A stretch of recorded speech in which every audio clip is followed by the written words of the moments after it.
নামাজ যারা পড়ে না ঘাড় ধরে ধরে তাদের আনেন। কেন নামাজ পড়বা না? তুমি মুসলমান, এই মুহূর্তে তুমি আমরা এক কাতারে দাঁড়াই। এটা যদি আপনার সন্তান হয়, ধরেন নামাজ পড়তে আসো। রাগ করতেছেন? কঠিন করে কথা বলেছি? আমি কঠিন করে বলি নাই। আমাকে বলানো হয়েছে মুহাম্মদ সাল্লাল্লাহু আলাইহি সাল্লামের কথা কঠিন ছিল নামাজের ব্যাপারে। কেউ যদি আমার কঠিন কথাকে কঠিন হিসাবে নেন, তাহলে রাসূলকে কঠিন বানাতে হবে। রাসূল সাল্লাল্লাহু আলাইহি সাল্লাম বলেছেন, তোমার সন্তান 7 নামাজ শিখাও, তোমার সন্তান 10 নামাজ না পড়লে তার পিটাও। কে বলেছেন? কে বলেছেন? রাসূল বলেছেন। তাহলে রাসূল কঠিন হলেন না? নামাজের ব্যাপারে কঠিন না? নামাজের ব্যাপারে আমরা কখনো সহজ হব না। রাজি আছি তো সবাই ইনশাআল্লাহ? নামাজের ব্যাপারে আমাদের কোনো সহজতা নাই, কোনো কম্প্রোমাইজ নাই, কারোর সাথে আমার সম্পর্ক নাই।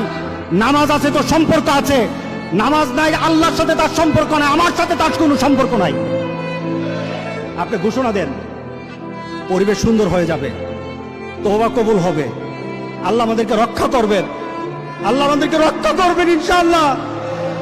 আল্লাহর কাছে তওবা করে করে কাঁদি, মাবুদ আমাদেরকে তুমি এই গজব থেকে বাঁচাও, আমাদের গজব থেকে বাঁচাও। আল্লাহ যেন সবাইকে হেফাজত করে, আল্লাহ যেন সবাইকে হেফাজত করে।